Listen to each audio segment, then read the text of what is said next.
നമ്മുടെ വിഷമങ്ങളൊക്കെ ഒരാളോട് തുറന്നു പറയുന്നത് നല്ലതാന്ന് പറഞ്ഞത് വളരെ ശരിയാ. മനസ്സിന്റെ ഒരു ഭാരം കുറഞ്ഞ പോലെ. കേട്ടപ്പോ മൊത്തം ഭാരം എന്റെ നെഞ്ചിലേക്ക്. നിന്റെ വിഷമം മാറാൻ വേണ്ട നിന്റെ മനസ്സിലുള്ള തുറന്നു പറയാൻ പറഞ്ഞത്. ഇപ്പൊ നിന്റെ കഥ മൊത്തം കേട്ട് കഴിഞ്ഞപ്പോ എന്റെ ഉള്ള ധൈര്യം കൂടെ പോയി. എന്തൊക്കെ പറഞ്ഞാലും പേരൻസ് അറിയാതെ ഒരു പെങ്കൊച്ചുമായിട്ട് ഒളിച്ചോടി പോവാന്നൊക്കെ പറയുന്നത് ഒട്ടും ശരിയായ കാര്യമല്ല. ശരിയാ, തെറ്റ് തന്നെയാ. അതൊക്കെ ഞാനും അവളുടെ അടുത്ത് പറഞ്ഞതാ. എന്റെ അച്ഛൻ സമ്മതിക്കില്ല, ഒളിച്ചോടി പോലത് വേറെ നിവൃത്തിയില്ലാന്ന് എന്റെ അടുത്ത് കെഞ്ചിയ ഞാൻ പിന്നെ എന്ത് ചെയ്യാനാ? അവളെ അങ്ങനെ വിട്ടുകളയാൻ പറ്റുമോ? ആ പെങ്കൊച്ച് നിർബന്ധിച്ചാ പിന്നെ നിനക്ക് എന്ത് ചെയ്യാൻ പറ്റും?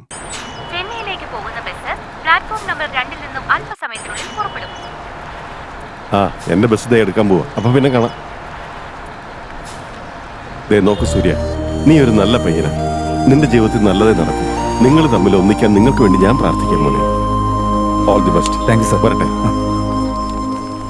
ഒരു കുപ്പി വെള്ളം എടുത്തേ.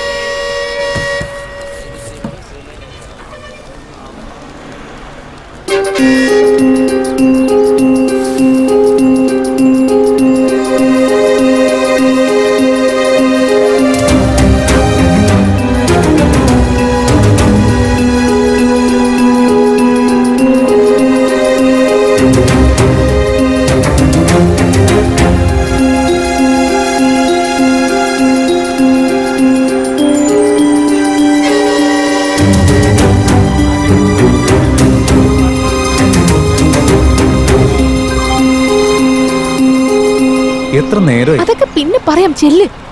ശരി, നടക്ക്. ഹൈദരാബാദിൽ പോകാനുള്ള ബസ് ഏതാ? ദേ അവിടെ കിടക്കുന്നതാ. ആ വാ.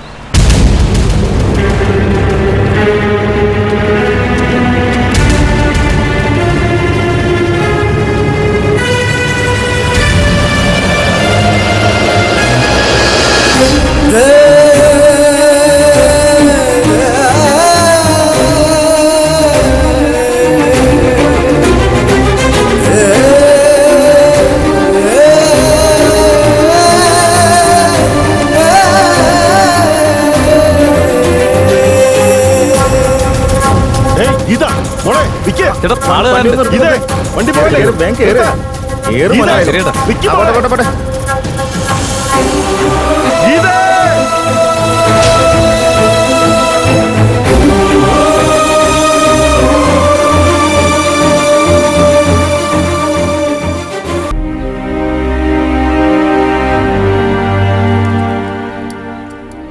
നമ്മൾ ഇതിന് മാത്രം എന്ത് തെറ്റ് ചെയ്തിട്ട് അവന്റെ ഒപ്പം അവൾക്ക് പോകാൻ തോന്നി? കുഞ്ഞിലെ മുതൽ അവൾക്ക് ഒരു കുറവും വരുത്താതെ പൊന്നുപോലെയല്ലേ നമ്മൾ അവളെ നോക്കിയത്. നമ്മുടെ ഭാഗത്ത് നിന്ന് എന്ത് കുറവുണ്ടായിട്ട് അവള് നമ്മളോട് ഇങ്ങനെ ഒരു ചതി കാണിച്ചത്? പഠിച്ച സ്കൂളിലും കോളേജിലും ഒക്കെ അവൾക്ക് ഫസ്റ്റ് കിട്ടുമ്പോ അഭിമാനത്തോടു കൂടിയാണ് ഞാൻ അവളെ കുറിച്ച് പറയാറുള്ളത്. ഇനി ഞാൻ എന്താ പറയാ? എന്റെ മോളൊരു ഓട്ടോറിക്ഷക്കാരന്റെ കൂടെ ഒളിച്ചോടിപ്പോയെന്ന് പറയണോ? കാര്യങ്ങളൊക്കെ അറിഞ്ഞു വെച്ചിട്ട് നീ എന്നോടൊന്നും തുറന്നു പറയാതിരുന്ന ഏറ്റവും വലിയ തെറ്റ്. അതല്ല ഞാൻ. മതി, അവനെ കുറിച്ച് ഇപ്പൊ ഞാൻ എങ്ങനെ അറിഞ്ഞതെന്നാണോ? ഇന്നലെ ആരാണെന്ന് പോലും അറിയാതെ അവനോട് ഞാൻ ബസ് സ്റ്റാൻഡിൽ വെച്ച് സംസാരിച്ചത്. അവന്റെ പ്രേമകഥ മുഴുവൻ എന്റെ അടുത്ത് പറയുകയും ചെയ്തു. കേട്ട് കഴിയുന്നവരെ എനിക്ക് അറിയില്ലായിരുന്നു അവൻ വിളിച്ചോണ്ട് പോകുന്നത് നമ്മുടെ മോളെയാന്ന്. ഛേ, എന്ത് തെറ്റ് ചെയ്തിട്ടാ ഇങ്ങനൊരു അവസ്ഥ എനിക്ക് വന്നത്?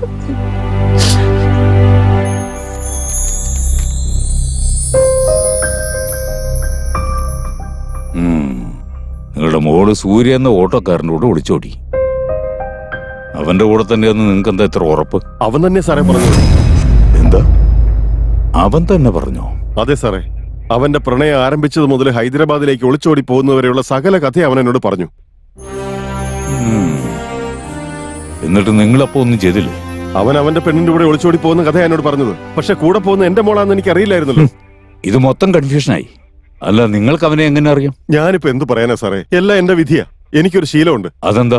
അടുത്തൊരാൾ വിഷമിച്ചിരിക്കുമ്പോ അവനോട് സംസാരിക്കാതിരിക്കാൻ എനിക്ക് കഴിയില്ല. അങ്ങനെ വെറുതെ സംസാരിക്കാൻ തുടങ്ങിയതാ. കഥ പറച്ചിലൊക്കെ കഴിഞ്ഞ് എന്റെ മോളെയും കൊണ്ട് തന്നെ അവൻ ഒളിച്ചോടി പോകുന്നുള്ള കാര്യം ഞാൻ ചിന്തിക്കുന്നില്ലല്ലോ. എന്നാ പിന്നെ കണ്ടോണ്ട് നിൽക്കാതെ തനിക്ക് അവരെ തടയായിരുന്നില്ലേ? ഞാനപ്പോ ചെന്നൈക്കുള്ള ബസ്സിലായിരുന്നില്ലേ. അതിൽ നിന്ന് ഇറങ്ങി വരുമ്പോഴത്തേക്ക് അവര് ഹൈദരാബാദ് ബസ്സിൽ കയറി പോയി. എങ്ങനെയെങ്കിലും സാർ അവരെ ഒന്ന് കണ്ടുപിടിച്ചു തരണം. കോൺസ്റ്റബിൾ സർ, അവന്റെ ഫ്രണ്ട്സിനെ കുറിച്ചൊക്കെ ഒന്ന് അന്വേഷിച്ച് ഒന്ന് തപ്പി നോക്ക്. ശരി സർ. സാറേ, അവനൊരു ഫ്രണ്ട് ഉണ്ട്, പക്ഷെ അവന് കാര്യങ്ങളൊന്നും അറിയില്ല. ഇതും അവൻ തന്നെയാണോ പറഞ്ഞത്? ആ, എന്റെ സർവീസിൽ ഇത്രയും ഡിഫിക്കൽട്ട് ആയിട്ടുള്ള കേസ് കണ്ടിട്ടില്ല. ശരി ശരി, ഞങ്ങൾ തൽക്കാലം അവരെ കുറിച്ചൊന്ന് അന്വേഷിക്കട്ടെ. നിങ്ങളിപ്പോ പോയിക്കോ.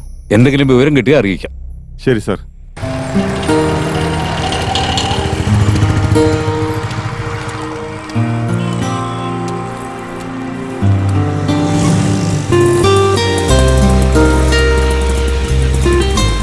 ആദ്യം ഇതിന് ഹോട്ടലിൽ റൂം എടുത്തിട്ട് ഒന്ന് ഫ്രഷ് ആയിട്ട് എന്താ ചെയ്യേണ്ടതെന്ന് പിന്നെ ആലോചിക്കാം.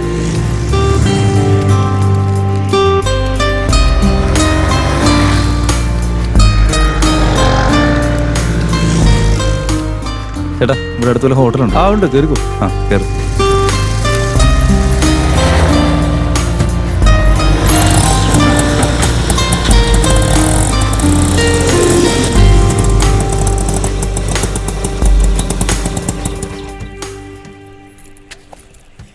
എത്ര ചേട്ടാ? ഇതിപ്പോ 100 പിന്നെ 50 എക്സ്ട്രാ. എക്സ്ട്രയോ? എന്തിന്? ഹലോ, എനിക്ക് നാട്ടിൽ ഇതന്നെ പണി. ഞങ്ങളൊക്കെ മീറ്ററിൽ എത്രയാണോ അത്രേ മേടിക്കാറുള്ളൂ. അതെന്ത് വർത്താനാ മോനെ? വേറൊരു നാട്ടിലേക്ക് ചെന്ന് കയറുമ്പോഴേ അവിടുത്തെ നിയമങ്ങളും കാര്യങ്ങളും അറിയാതെ സംസാരിച്ചാൽ എങ്ങനെ? ഉം. ഇവിടെ ഹൈദരാബാദിൽ ഇങ്ങനൊക്കെ തന്നെ ആയിരിക്കും. വർത്താനം പറയാതെ 150 രൂപ എടുക്ക്. ഉം. ഉം.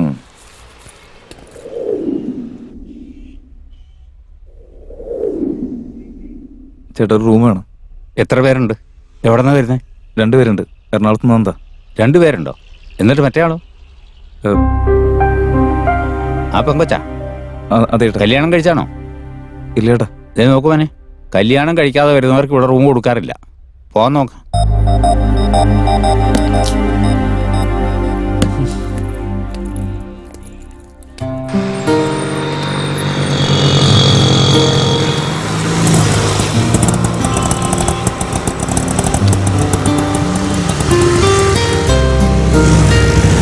ഒരു റൂം വേണമായിരുന്നു. ഒരു ദിവസത്തേക്ക് 200. അല്ല, എത്ര പേരുണ്ട് നിങ്ങള്? 2 പേര്. കൂടെ ഉള്ളത് ആരാ? ആ പെങ്കൊച്ചാ? കല്യാണം കഴിഞ്ഞാണോ? ഇല്ല ചേട്ടാ. പേരൻസ് അറിയാതെ ഒളിച്ചോടി വന്നതല്ലേ? നിങ്ങളെപ്പോലുള്ള പിള്ളേർക്കൊക്കെ റൂം കൊടുത്താലേ എനിക്ക് പണിയാവും.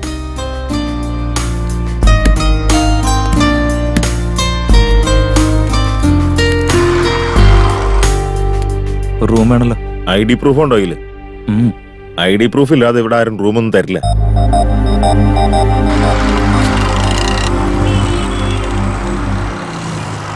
കയ്യിൽ ഒരു രേഖയില്ലാതെ വന്നാ എങ്ങനെ റൂം തരാനാ? റൂമില്ല.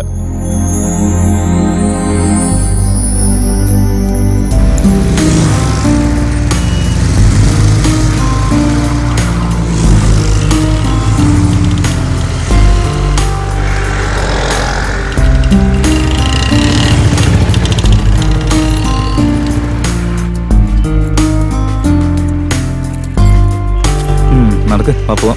രാവിലെ മുതൽ അലയാൻ തുടങ്ങിയതാ. ഇനി എന്നെ കൊണ്ട് വയ്യ. നീ ഇങ്ങനെ പേടിക്കാതെ. എവിടെയെങ്കിലും സ്ഥലം കിട്ടാതിരിക്കില്ലേ? വാ. എന്താ, റൂം വേണോ? ആ വേണം ചേട്ടാ. നമുക്ക് പരിചയമുള്ള നല്ലൊരു കക്ഷിയുണ്ട്. ഒന്ന് ചോദിച്ചു നോട്ടെ. വെയിറ്റ്. കണ്ടില്ലേ? ഹലോ. ഹലോ, ഗിരി. ടൂലറ്റ് ഗിരി. ക്യാഷ് ഉള്ളിടത്തെ ഗിരി ഉണ്ടാവൂ. ഗിരി ഉണ്ടാവണമെങ്കിൽ ക്യാഷ് വേണം. ആ, ഇവിടെ ഒരു പാർട്ടി വന്ന് പെട്ടിട്ടുണ്ട്. 5 മിനിറ്റിനകം വരാണെങ്കിൽ കാര്യം നടക്കും. പാർട്ടി ഉണ്ട്, റൂം വേണോ? ആ. 5 മിനിറ്റിൽ എത്തണമെന്നോ? ആ. 5 മിനിറ്റിലൊന്നും അവിടെ എത്താൻ പറ്റുമെന്ന് തോന്നുന്നില്ല. I am really sorry. ഒരു 2 മിനിറ്റിലെത്തിയാൽ കുഴപ്പമുണ്ടോ? ഹലോ, നിങ്ങൾ പറഞ്ഞ പാർട്ടി നൈസ് മീറ്റിംഗ് യു. നിങ്ങൾ ഒന്നുകൊണ്ടും പേടിക്കണ്ട. കല്യാണം കഴിഞ്ഞവർക്കും കഴിക്കാത്തവർക്കും, കല്യാണം കഴിക്കാൻ പോകുന്നവർക്കും, കല്യാണം കഴിഞ്ഞ് ബന്ധം വേർപിരിഞ്ഞവർക്കും ആർക്ക് വേണമെങ്കിലും ഞാൻ റൂം എടുത്തു തരും. നമ്മുടെ കോണ്ടാക്ട് എങ്ങനെയാണ് എന്ന് നമുക്ക് അങ്ങോട്ട് പോവാം. വരട്ടെ. ചേട്ടാ താങ്ക്സ് ചേട്ടാ.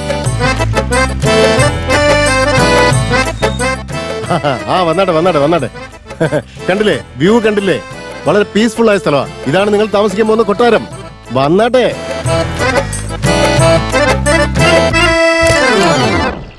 ഇതാണ് ഞാൻ പറഞ്ഞ റൂം.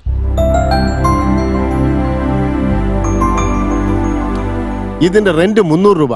ഒരു മാസത്തേക്കല്ല, വെറും ഒരു ദിവസത്തേക്ക്. ഈ ഫർണിച്ചറിനും കിച്ചൺ യൂസ് ചെയ്യുന്നതിനും 200 രൂപ എക്സ്ട്രാ. മൊത്തത്തിൽ 500 രൂപ. രാവിലെ വന്ന് കഥകിൽ മുട്ടിയാൽ അത് ഞാനായിരിക്കും. Wake up call.